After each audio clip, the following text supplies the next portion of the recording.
Hold on tight to the checkered flag with our huge selection of high-quality titanium fasteners. Quality you can see, strength you can test. We use heat-treated, certified aerospace billet material that's stronger than grade 8 steel, and all of our parts are American-made with American metal, by racers, for racers.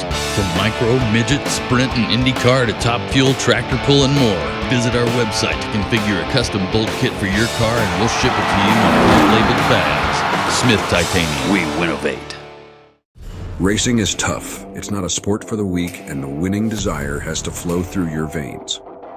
Established in 1993 and only stocked in top-rated manufacturers is why BR Motorsports is your one-stop shop when it comes to your sprint car and midget needs.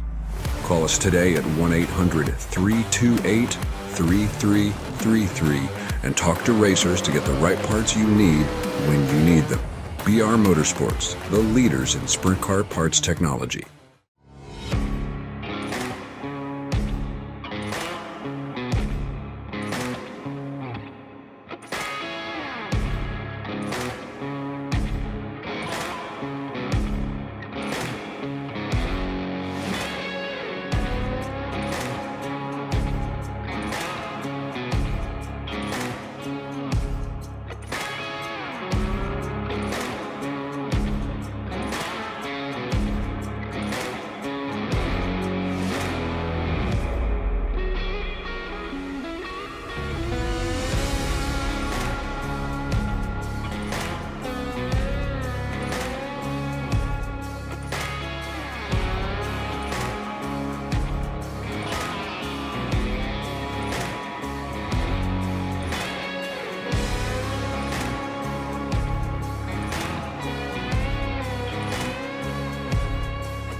Honest Abe Roofing is America's favorite roofing company.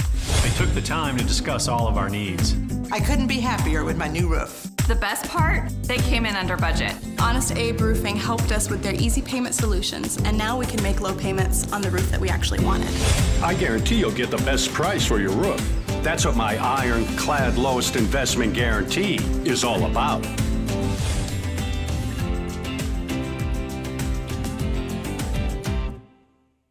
It's ARP fasteners for whatever you race. From 2 wheels to 4. Off-road, on-road, even water. From the flat track to the salt flats. Grassroots racers, weekend warriors, and pros alike trust ARP. Made in America quality, family owned and operated. When failure is not an option, it's ARP-bolts.com. No matter what you race. DIRTVision presents the American Sprint Car Series. Only the best go 3 abreast. The best drivers, the best coverage. DIRTVision is home to the greatest shows on dirt.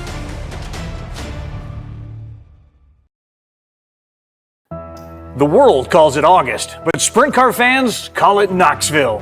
The annual pilgrimage to the sprint car capital of the world is officially underway. The campgrounds are filling, the grandstands are coming alive, and another chapter of the Nationals week is ready to unfold. It all begins tonight with the extreme powered by Mediacom 360 Knoxville Nationals, where one driver will earn a trophy that will last a lifetime. Welcome to Knoxville, where August has a different name.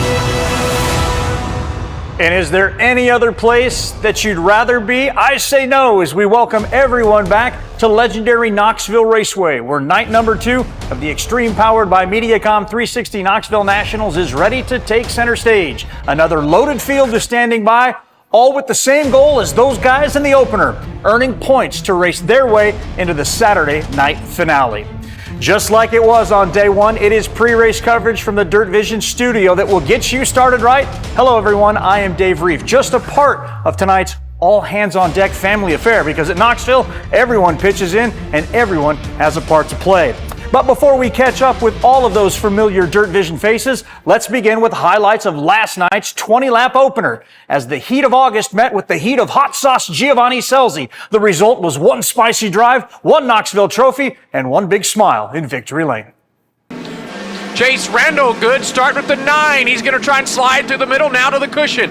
Randall He's going to fall back to third. Now second, a good run around the 21 of McFadden. James McFadden all the way up to third, went 3 wide with Kyle Larson. Ryan Levitt's going backwards through the middle of the pack. Here comes Kyle Larson to the outside, side by side for the third spot. Barely almost gets into the 21 of James McFadden. So close they can almost swap tear-offs. Here comes Larson back to the outside down the backstretch. Boy, with those two running side by side, it's Aaron Reitzel right behind him. He's going to have to decide which car does he want to try and follow through the field. Aaron Reitzel right on the tail tank of James McFadden. J-Mac goes down to the bottom. Meanwhile, for second, Kyle Larson to the inside of Chase Randall. No contest. Move Young Money up to second. He sets his sights on Giovanni Scelzi. Single file throughout the pack. Corey Day also trying to make his way to the front. Giovanni Scelzi continues to show the way. Brock Zierfoss starting to reel in the 11 of Justin Henderson. Double box on DIRTVision as Aaron Reitzel's able to take away the third spot, or the fourth spot. That's away from James McFadden, so move him up to fourth. He'll try to get to Chase Randall. Giovanni Scelzi with 2 really good laps there, puts 2 cars in between himself and Kyle Larson. Aaron Reitzel trying to reel back in the 9R of Chase Randall as sparks flew off the brakes of the 87 as he continues to work the inside. We got a left rear tire that's down here on the front straightaway. That's John Carney, and the caution waves with 8 to go. Picking up the pace, get by the cone, and then try and make a move.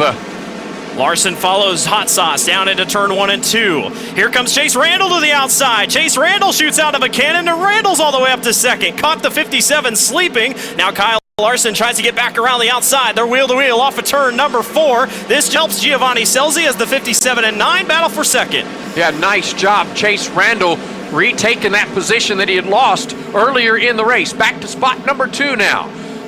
Aaron Reitzel rides in the 4th spot, and then James McFadden in 5th. Corey Day, Justin Peck, Justin Henderson, Ryan Levitt, and Brock Zierfoss round out your top 10. 5 to go for your leader.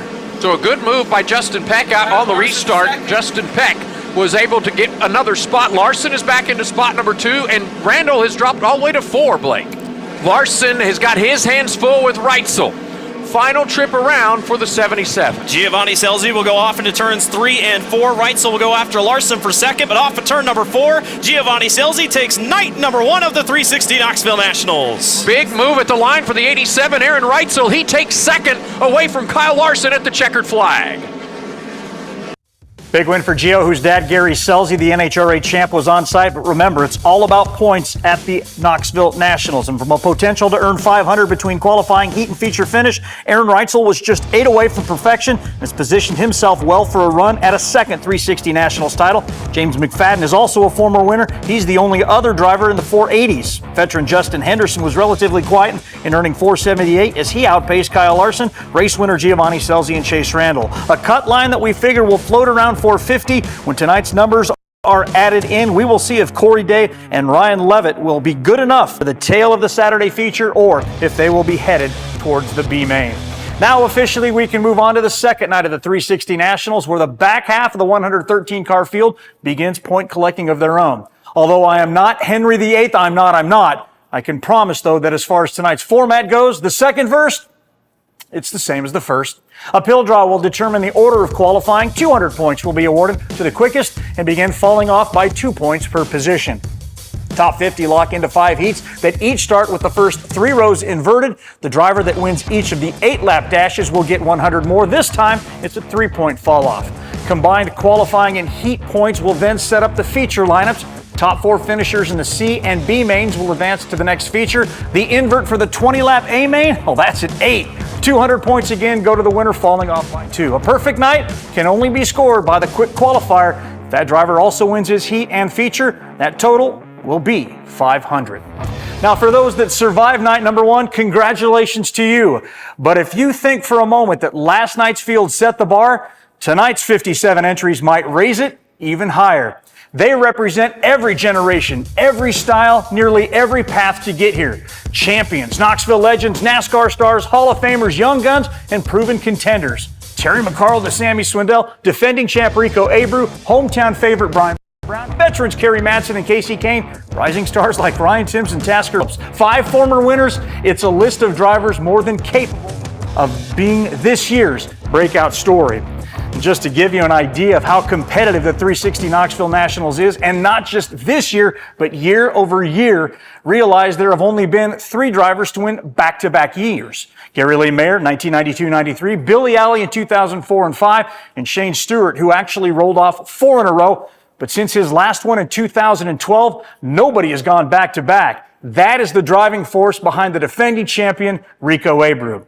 You know, since his first big stage start at Knoxville back in 2013, the California driver has been consumed with finding a way to make the right-hand turn into Knoxville's iconic victory lane. A 410 Nationals entrant in every year. Last year, though, he decided to point to the 360 version and take his racecraft to the next level to see what he can do. And while it took a restart in the closing laps to get around Kyle Larson, when it was all said and done, Abreu had led 28 of the 30 feature laps. And when the checkered flags fell, he made that right-hand turn, proving to himself that he is capable at the sprint car capital of the world. Nobody attacks the Knoxville Raceway with more confidence or precision, so you can expect that to be on display when Rico Abreu qualifies tonight. I mean, I think the way the sport fluctuates, you know, its confidence is, you know, all dependent on how you finish that race prior to the event you're racing. But, you know, when I really think about 360 Nationals, I love supporting this event. I love being in Knoxville for 12 whole days. We traveled yesterday from Indianapolis, and just how the growth of the 360 Nationals and how everything's developed. You know, you see these, you know, really premier drivers coming to this event now and trying to compete to win it. So it's, you know, it's a really good tune-up for my team just to get in rhythm of consistent laps here and just races at the Knoxville Raceway. And I think that's why I choose to come run the 360 Nationals. I got Ricky Warner working on this thing, and you know, James Fisher and Charlie Fisher here with the engine. We're using Steven Tyner's engine, so I'm really excited. The same engine as last year. It really went down the straightaway, so I'm excited just to get out there and get to feel this thing out. I only run 360s once a year, and it's here at Knoxville Raceway. We did a you know, a tribute car for the Kings Royal for Tony, and the number 14 for him. And I think that it was really cool to bring this to the Knoxville Nationals and 360 Nationals and run it all the way through. And he's going to be here next week, so it's going to be really special for him to see the car. And it's got some battle wounds on it from Eldora, so you know, I'm just excited for him to get here and get to see the Retro Rocket. Just gotta love the passion out of Rico Abreu. You know, truth be told, it is far too early to compare Ryan Timms to Knoxville legends like Daniel Lasowski and Brian Brown. But if his recent performances around the big half mile are any indication and continue, you can make an argument that the Oklahoma teenager is taking the first steps toward becoming Knoxville's next master. You know, there's an interesting thread that connects Lasowski, Brown, and Timms. It's legendary crew chief Guy Forbrook. He helped turn Lasowski into a legend, influenced the environment Brown grew up in, and if not for his disability, might be the one with the up-and-coming star. Instead, he guided Timms into the path of fellow car owner Shane Liebig. Ryan Timms didn't suddenly just become fast, though, when he got behind the wheel of the 10. He finally found the team that allowed his talent to flourish. Since then, he's become one of the most feared drivers in sprint car racing. From weekly winner to Houston's track champion, and of course the defending winner, the granddaddy of them all. As of now, only 2 drivers have won both Crown Jewel events at any point in their career, the aforementioned Danny Lasowski and Sammy Swindell. If Ryan Timms can master the 360 Nationals this year, he'd be the first ever to win both Nationals in Knoxville in succession. I feel really good about this weekend. It's running the 360, like everyone says, it's a lot different than the 410, a lot more momentum based, and just kind of, you race the track a little bit different, I feel like. So it's definitely helpful to have, I think, 3 or 4 360 starts here so far, and it was good to be able to watch last night and see kind of what the fast guys are doing, and then try and learn from that and take it into the night. You think about just how kind of perfect you have to be, especially with the 360, just with how even they are, how equal all the cars are, and there's not very much room for any mistakes. So I would say that's really the main thing that I think about, and just thinking about being perfect every lap, and think about what I need to do to be perfect, or as close to perfect as you can be, and then I don't know, you kind of just to try not to think about it really too much, just go with the flow kind of thing, and I don't put any pressure on myself. I just and do what I did last year. I know what I did last year, and just kind of no expectations, just going out and giving it my best, and then whatever the outcome is, it is what it is. Certainly going to be fun to watch. You know, with 6 American Sprint Car Series championships under his belt, Sam Hafertepe Jr. is certainly a threat in the 360 Knoxville Nationals. Because of his experience, proven speed, as well as championship pedigree, well, he's always got to be part of that equation, don't you think? A bounty hunter, though, against a star-studded roster in his own division, Sam is already a 3-time 360 Knoxville Nationals preliminary night winner. Doing it 3 of 4 consecutive years, he's proven he knows how to maximize the event's unique format to earn a favorable position for Saturday. And while he has yet to win the finale, he has finished as a runner-up in the championship feature twice, 2014 and again in 2022. And that is proof of why he doesn't just belong on the contenders list, he belongs near the top. If the track gets slick, technical, and the pressure mounts, that's when Sam Hafertepe is at his best. Ignore him at your own risk. Yeah, there was a lot of points made last night. You know, it's kind of one of those things where, you know, it seemed like all the good guys got through their heats and got where they needed to get to, and you know, with Wrightsville making, I think it was like 492 or something, that's going to be a tough feat. You know, with the 360 Nationals, it's hard to make that many points. So it's just how it all shakes out. You know, if you go quick time and you get a tough heat where there's a bunch of guys in front of you and you don't get a good start, well, then you're in the B main. You know, it's really hard to recover from a bad start in a 360. So I think, you know, it's just like anything else. You know, you got to have luck on your side. You got to have a good race car. You got to hit your marks as a race car driver, and you know, and everything underneath you has to be tip top. And it'll be pretty tough to top what Wrightsville did last night. Just, you know, to go quick time and to get second in the field that he was in was a really good showing. And if our stuff's running good, you know, I feel like we're capable of doing that. But you know, it takes a lot to be able to do that. I don't think people realize, you know, how good that point total is, and I feel like he'll definitely be on the front row. And I feel like, you know, we have a good opportunity to do some good tonight. We just, like I say, things got to fall your way, and start's got to go right in that heat race, and then after that, you know, we work on a race car for the feature and see what we can do. And now we begin to bring in our DIRTVision family. He is one half of the brother duo that covers the ASCS like a glove. Former racer, announcer, and all-around good guy Brian Ward. You know better than most how good Sam Hafertepe can be. Can he be good enough this weekend to get that proverbial 360 monkey off his back? I mean, I think he very much could be. You mentioned it right before his soundbite there that he's a 3-time preliminary night winner. He was setting himself up good a year ago before a fueling issue ended his preliminary night and buried him for Saturday. So coming back with a little bit of vengeance this year.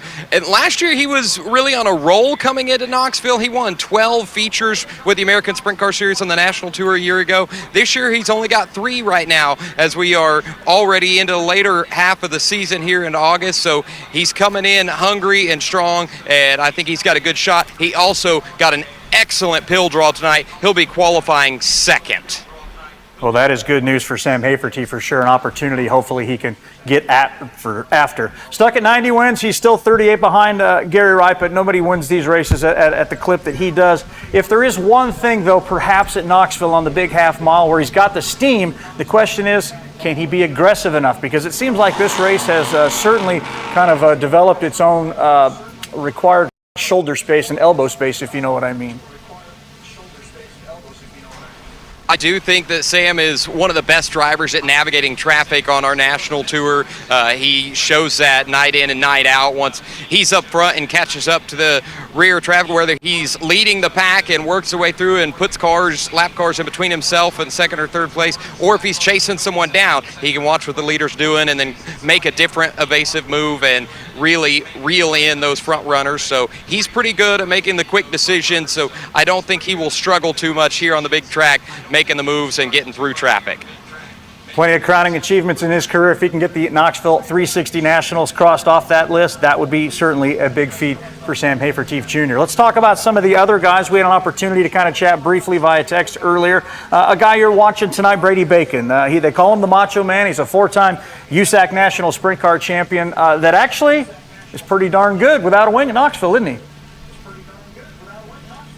He's pretty good without a wing, but he's kind of gone back to the wings over the last couple of years, and he picked up an ASCS National Tour victory at another big track back in January, actually February. It was right at the beginning of February in Volusia. He picked up the Saturday night victory back to his ASCS roots where he ran years and years ago. He's originally based out of the hometown of the American Sprint Car Series, so it holds a special place in his heart, and he got another ASCS victory to kick off his season. So another one tonight would be a crowning achievement for the Oklahoma driver.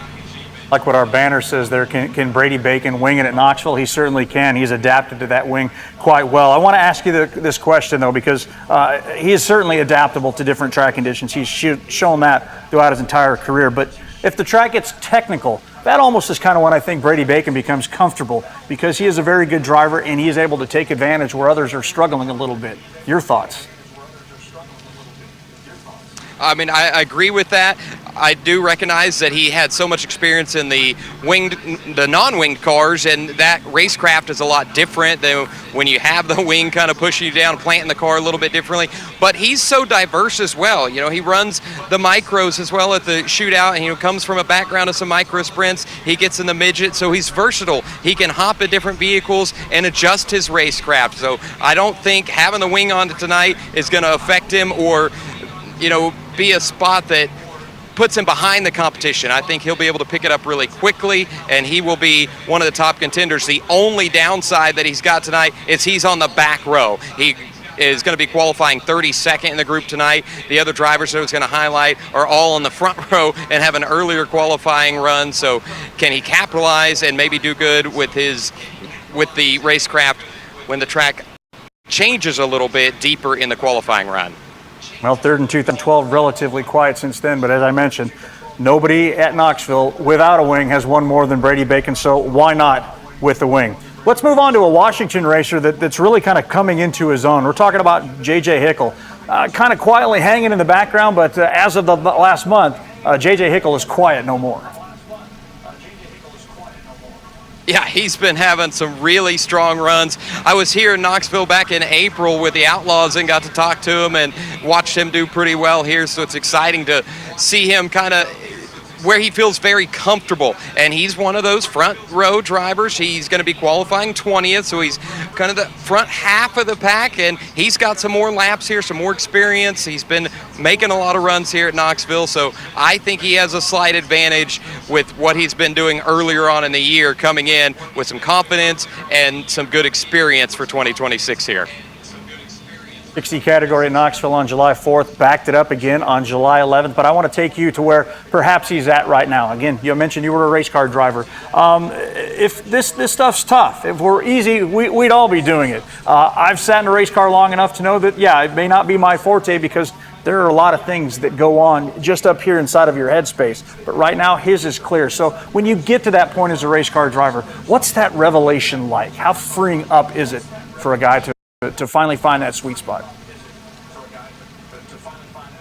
I mean, it's relieving. You can kind of relax, and a lot of times you hold a lot of stress if you're struggling, if you're fighting to figure things out, if the car's not comfortable, that you carry a whole bunch of stress and you have so many things going through your mind. But once you figure things out and things start to feel smooth, you're just so much more relaxed. And that's why they say once you get that first win, they just start coming. It's so hard to get the first one, and it's all that comfort level. Once you finally get it out of the way and things start clicking, things feel smooth, things really start rolling your way, and I think we're right on the cusp of it there for J.J. Hickle.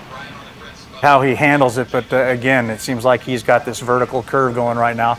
So JJ will be one to keep our eyes on tonight, representing the local crowd. Let's dive back into some of our ASCS racers and talk about a guy, Kyler Johnson, that has been out on the national tour, got there in his late teens. Now he's in his early 20s. It took him 4 years, but if you're only as good as your last race, well then he's the best guy out there going right now because he won the last ASCS stop out in Alexandria, Minnesota. He's coming off that win just 6 days ago up in Minnesota, and it was so exhilarating for him, his family, his crew, to finally get it after 4 years of trying. He's come so close. He's had some second-place finishes. He's led a lot of laps and lost some races right there at the end with some slight mistakes. but he didn't make mistakes in Minnesota. He was able to stay out front, got that win, and he went and raced again on Sunday. So he's trying to get some laps in, and he is carrying some momentum. He's feeling good. His dad is here in the pits with him this weekend, so confidence levels high coming in, and he's one that is 10th in qualifying, so he's got that early qualifying advantage that has shown to be so important here at Knoxville. Now, just like J.J. Hickle, Kyler Johnson, it took 6 times on the podium. Again, put me in that racer's mindset when you're just that close. Over on the World of Outlaw side, they're competing tonight in the Ironman 55 down at Peevely. Garrett Williamson's there right now. He is just right on the cusp. What are those moments like leading up to that win, though? It's got to be about as frustrating a moment as you can be, knowing everything that's going right, just not right enough. My racing experience is not near the level that the guys we're talking about are. I was your local weekend warrior in stock cars and micros, and I remember when I was trying to get my first win and was always up there, top 5 or podium, and just couldn't get it. And some of the guys that you knew were better, that you knew were stronger, had more experience or better equipment, and if you were leading and then they come around and you just, oh gosh, it's so frustrating to not have enough. But then when you finally put it all together, and it just feels so good. So those drivers, when they're right there, they know they have something, and they are digging to find that little extra bit. So like you said, Williamson's going to find it, Hickle's going to find it. These guys are right there, just like Kyler Johnson found it a week ago. Well, right now you are on top of the grandstands over on the south side of the racetrack. We know you're going to make all of your hay down in the infield. And on that note, let's go ahead and take a 2 box and squeeze it into a 3rd box and welcome one of the most legendary voices we've got going in sprint cars right now. He carries the banner for us from Australia to the United States. Wherever he goes, Wade Onger is there. And Wade, you and Brian had a very special moment yesterday where I guess the Oklahoma native in the middle of your screen introduced you to the cowboy hat. Yeah, I became the Temu cowboy, unfortunately, Dave. I sort of look like the cowboy you want to be, but you're really never going to be. I even tried a cigar. That didn't work for me either. Great to see you, Dave, and I'm looking forward to working with Brian and Randy and Tony and Blake tonight. There are some things in racing that just make you smile, like this situation right here. The comeback kid, the rookie, Davey Heskin. Do you know anything about these sprint cars? They look pretty cool. No, how do we start them again? You get in it, and then someone pushes you. You go down there and left, straight, left. Sounds like a plan. Tell me about this remarkable human being. Get over next to this guy, please. This man is one of the absolute inspirations for why you race. Oh, 100%. He still drives down here every weekend pretty much, and just kind of the heart and soul there. So, Grandpa, every time you go to push out, you pull back. I always think, oh, is he going to miss it? He never misses it. What does he do? He always comes out and gets knocks, and then it turns into a hang. Yeah, just always that little fist bump. Can you believe it? He's back, Grandpa? No. Are you excited or you seem a bit nervous? I am nervous.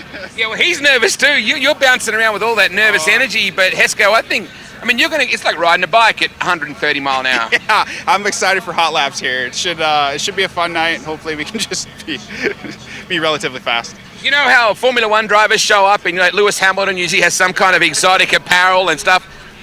Just look down there, Deuce. That's about how fired up Davey Heskin gets. It's good to have you back, mate. Thank you, guys. It's a pleasure. Can we please get a little fist bump here? This is what it looks like. That's when you know it's game on right there. So JJ Hickle, just wandering by. Boy, you've been fast lately. This is the perfect build-up for you. Yeah, everything's trending in a good direction. We just got to hope now it's time to do it, Hope everything shakes out and we end up in a good spot. Hey, Heskin's back. How awesome is that, man? They told me they were hoping to get somebody in. He's kind of secretive about it, and so yeah, I think it's great. That's kind of what that team is built around, is Davey. So team morale-wise, I think it's awesome. I know that I told Matt, I said I'm smart enough to know that he's a way more fun guy to race around than me. Like win or lose, Davey's always a good time, and we're glad to have him in the pits. And yeah, I'm a little more of a poor sport, so I'm glad he's here to keep it light. Good luck, mate. Thank you. You know he's going to be quick, that's for sure. Let's take a walk into here to Iowa and Luke Bryan, now Tasker Phillips. I haven't rolled that one out for a while. Taz, you've been really good touch. I feel like tonight, this could be your night. I was hoping for a little rain. The last 2 years we've been really good when the track's got a bunch of moisture and bite, but basically all month of July it slicks off just enough where we've been struggling a little bit in the features. Mate, when you look down this pit row, and last night as well, this event continues to gather more and more significance in terms of big name appeal, doesn't it? Well, I was doing some trucking this week, so I got a lot of road time thinking, and there was 2 things that come to mind. I was like, one, I need to talk to Eric or one of these Twitter guys that keep all the stats. To me, this is a year or 2 away from being one of the top 10 toughest races of the year. Because, I mean, look at all the names in this race. And then the other thing was with NASCAR, which I don't follow all that stuff like I should, but NASCAR, I know there's late model races, and then like English Creek. I'd like to know, at least in this 2 weeks, how many different drivers there are in the state right now, because it's got to be over 1,000. Boy, he has been doing some thinking time. Good luck, mate. Thank you. Pascal Phillips. Right next to him is a bit of an Aussie legend, the Protofab 14 of Brooke Tatnall. Good to have Brooke back in the racing side of things. I'm pretty sure his big sister is back here as well. So cool to have the Tatnall team here. I'll just see if we can find Brooke real quick. Excuse me, Tatnalls. Can I have Brooke, please, if he's in there? He's got his knee all banged up as well. So he's wearing some sort of old... Oh, we'll take Garrett instead because, let's face it, here comes the old man. Watch this. Watch how slowly he walks out. Now there's Garrett. Oh, he's covered up the nice pink bandage. Brooke Tatnall. Oh, hey, nice boots. Hey, good to see you, mate. Hey, Garrett. How are you? I'm good. I'm always good to see you. Mate, you've got your sis here as well. It's great to have family here. Brooke, how you feeling? Yeah, we're good, mate. We just got to find speed. I don't think we could find speed right now if it slapped us in the face, so I'm hoping we found it. You found it. And Heskin's here too. Yeah, they let old guys come and race all the time. I asked him, did he bring a vacuum to dust the seat off, and I offered him a pair of glasses. He must have taken my glasses. He's that old. Good luck, mate. Thanks, buddy. Always good to see Brooke Tatnall here. Boy, there's some great-looking hot rods in here. You know, Cole, this is a way that you match the race suit, you match the Hollywood sort of IndyCar sunglasses. I mean, it's a vibe I'm feeling. Yeah, I'm more of a pink guy myself, but Zach, he's more of an orange guy, and he convinced me to get an orange suit this year. I'm trying to convince him to go purple next year. You know what rhymes with orange? I do not. Nothing. Nothing. So there you go. Good luck. That's an omen for you. Get after it, mate. Thanks for letting me know. We say orange sometimes as well. Ian Madsen is over here as well, just chilling out. Ian, good to see you here, mate. You would love the way this event is growing. I mean, look at the hitters that are here. Yeah, it's pretty incredible. I just wish I was a part of it. Well, next year, right? I hope so. Don't say hope so. Next year, right? Absolutely. That's what I like to hear. Good luck, mate. Thanks. He's working with Justin Henderson and doing a great job. I got to wonder by that's later on you're going to see that guy, Sammy Swindell, and that amazingly sexy, cool Destiny Homes 1S car. Over here from a local perspective, the Brandon Worthington car here as well. They've had a bit of a tough run in the last couple of weeks and they've torn some race cars up, but I really like the top wing there, Deuce. I don't know if you catch any of that, but probably the front wing is the more cool bit. When you look down here, look at that. Doug Clark would have absolutely loved that. Brandon, I'll grab you real quick just while we get a chance. That front wing has taken a beating in the last couple of weeks, mate. It has, yeah. The first one got the worst of it. I'm glad this one's held up. But no, I'm glad to take Doug around the track with me and let him roll fast. So really helps when your dad is a sign rider. Oh, 100%, yeah. Good luck to you, mate. Thank you, I appreciate it. Brandon Worthington out of Indianola, a beautiful little part of the world, about 30 minutes from Knoxville. They have some amazing restaurants and things like that. Now, this guy is always fast. I know that Kerry Madsen is just over this way, but hey, excuse me, Tall Timber.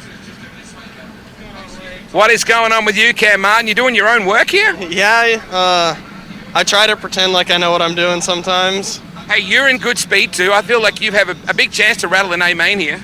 Yeah, I led some laps last weekend and led some the weekend before that. Just have been a few spots short, but plan on making that, changing that tonight. And of course, you know, you've got Skylar Prohaska who took a big one last night. Is he okay? Because man, that was scary.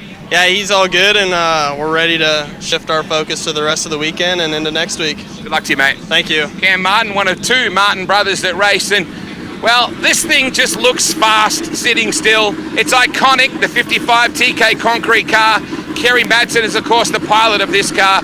We're starting to get to that time of the night. You can now, it's like a great man's cologne, you know, it's methanol. The air starts to smell warm and sweet, and it's time to fire up. But here comes Kerry right now.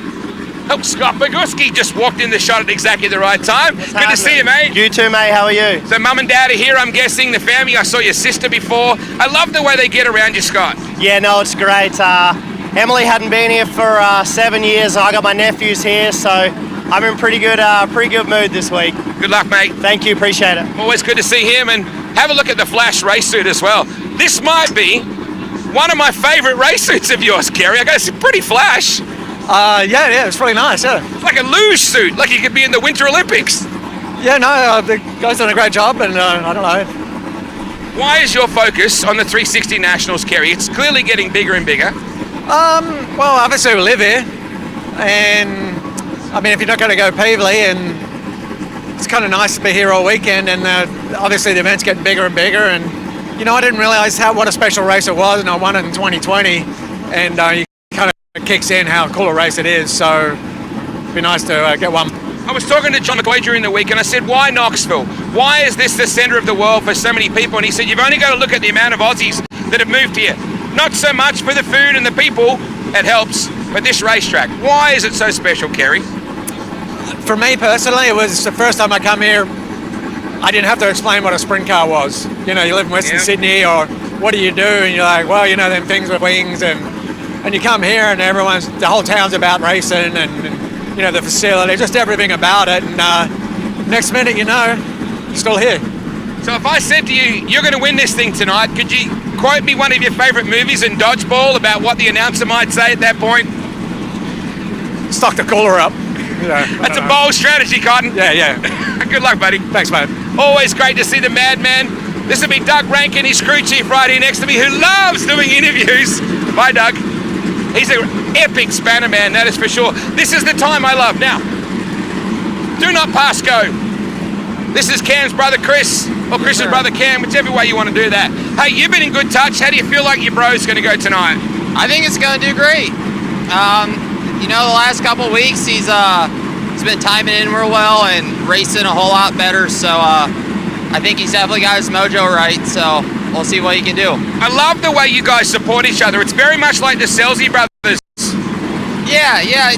There's an age gap between me and my brother, but you know, as he's grown older and as I've matured, I've been a late bloomer on the maturity, but we became friends of sorts. So it's been pretty cool to be brothers, but also best friends. So very thankful to have him.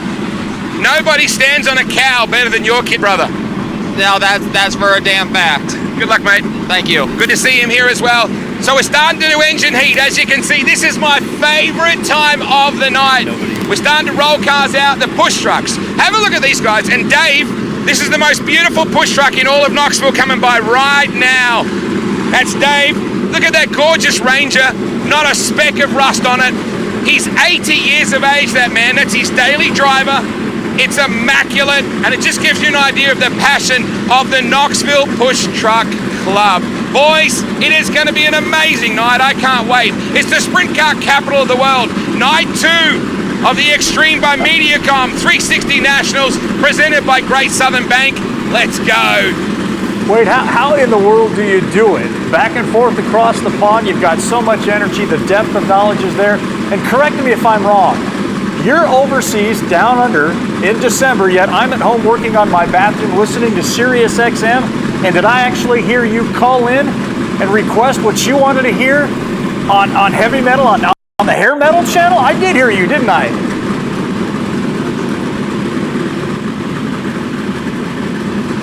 Well, it apparently is getting pretty noisy, but trust me, I did hear him. And on that note, let's bring in the rest of the gang. Continue to talk about what we're going to see tonight. And of course, I'm talking about the booth. It's Randy Ward, it's Blake Walker, and it's Tony Bachhoven. The guys are going to be calling all the action and do such an incredible job, whether it's on the national tour and, of course, at the sprint car capital of the world. Tony Bachhoven, what a race we had last night. And with the starting lineup that we have tonight, the entry here, this one's going to be incredible. I was almost aghast when I saw that entry list this morning. This one's going to be fun tonight. Yeah, absolutely is. You know, the track we had last night was phenomenal. With the moisture that we had, you know, coming into the evening last night, the Duncans do what the Duncans do, right? They created a multi-lane track that was super fast all night long. And tonight, I think it's a stacked field tonight. We have 7 former champions of this event in the field tonight. We have several Knoxville Raceway track champions in the field here tonight. Among all of the other talent in sprint car racing, tonight is going to be a barn burner. Blake, I want to ask you what surprised you overall when you started thinking about how things played out last night. No surprise to see Gio Selzy run away and hide with this thing. Kyle Larson was a little bit of a surprise, but what else kind of piqued your interest as far as maybe drivers that achieved or underachieved, depending on how you want to look at it? I think Riley Goodnow was one that I think we all can agree on was a big surprise, went plus 11. He's got Dennis Moore Jr. working on that race car. A lot of good experience here at the Knoxville Raceway. I talked about it last night, but Austin McCarl kind of underperformed a little bit. He's going to be in trouble tonight, probably going to be in the B. I think Jace Park didn't even make the A feature last night. He had a career finish of best of third here early in a 360. And then, honestly, Ryan Levitt, I mean, he's going to be right here sweating. I talked to him earlier today, and he's like, it's going to be a little rough watching tonight. I don't know if I'm going to get in, but I think I was very impressed. Started on the front row, went backwards, but he's 10th in points. I think he sets himself up well for tomorrow.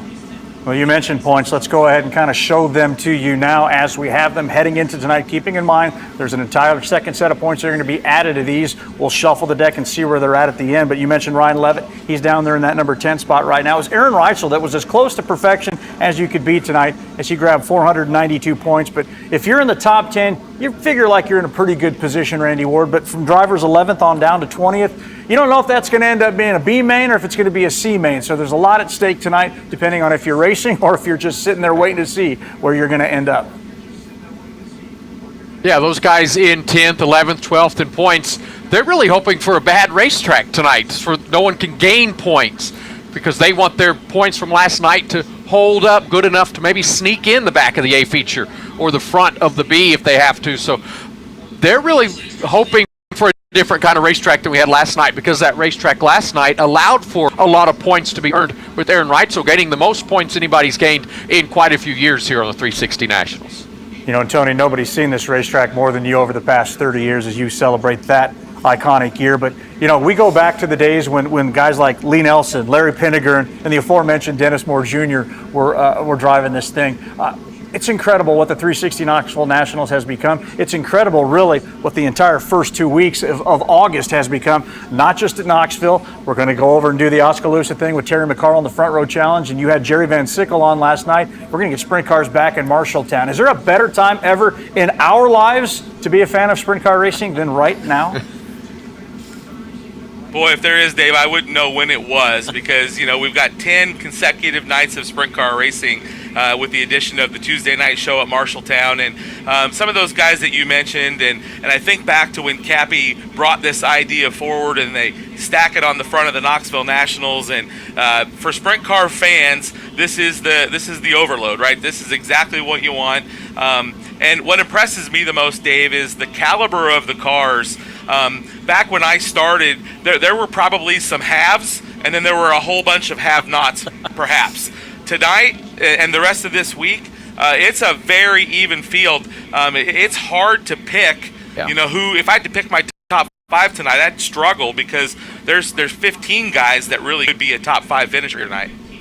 You know, and that's one of the things that I find amazing, too, because, and I know I talked about it, I think, with Blake and Randy last night, but the fact that this race used to kind of be that stepping stone to the next level. If you had success here, maybe it would lead to a 410 thing. The 410 guys really didn't come around and play, but now they're coming back, whether it's for practice, whether it's for the prestige, whether it's for whatever. But this thing has grown into a full caliber, top talent event. And you guys talked about the favorites tonight. Rico Abreu, Brian Brown, the local guy. Give me some hope for Brian Brown, because we know he's still nursing that wrist a little bit. Wade Onger did a great interview with he and Heather leading up to this, but Brian Brown's still not at 100%, but that could all change here as soon as he gets into his race car tonight. As you know, Dave, there's no one with more confidence in this infield than Brian Brown. And I think that win last weekend here during the Lasowski family tribute was instrumental to his outlook coming into the 360 Nationals, because leading up to that, Brian would even say, you know, that it was harder to get the crew motivated. They hadn't given up. But everybody knows that wrist has been an issue for him, and I think he needed to prove to himself, and last week he did that he was able to get back to victory lane. He almost went back-to-back, you know, racing really hard with Rico there and came up a little bit short. But it's about laps on this racetrack, Dave, and I think that's what will set the winners apart this week, are the guys that have the most laps around this rack. I think we'll see them rise to the top. We talked about some of the contenders. Let's go a little bit ASCS right now. And Randy, I want to get your impressions behind Sam Hafertepe. We had Seth Bergman go last night. Matt Covington, where does he fit into the realm of what we're trying to do this weekend? I don't think he's quite at the favorite. He might not be a second-tier guy, but Is he a dark horse? Where does he fit into this field? I think if Matt Covington comes up and gets on a podium here tonight, I think that would be a big surprise because this has just not been his forte. The Knoxville Raceway has not been somewhere he's seen a lot of success.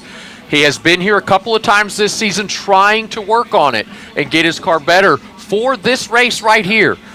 We'll see if he can improve on his past races at Knoxville, see if any of that pays off, but it would be a surprise. I would consider him a dark horse tonight. He had his best career finish here at Knoxville and 9th, and I thought that was pretty impressive. I mean, you said it. He comes here quite often, regularly, but it's the finishes that just haven't been there. But a 9th place finish here surprised me. Maybe they have found something here. Yeah. As we mentioned earlier, there was a lot of sprint car action going on tonight. It's a weekly program out at Williams Grove. There is the Ironman weekend that begins just down the road at Peevely, Missouri at I-55 Federated Auto Parts Raceway Park. But, you know, one thing I like about the sprint car guys is the fact if you're from Pennsylvania, the posse's going to grab you. Somehow Logan Schuchart may have escaped that grasp, but you've got the battle go on over here, and you've got the battles that are going over here between the High Limit and the World of Outlaw guys now. Where does Ryan Timms fit into that? Is he still a Knoxville guy, or where does he fit?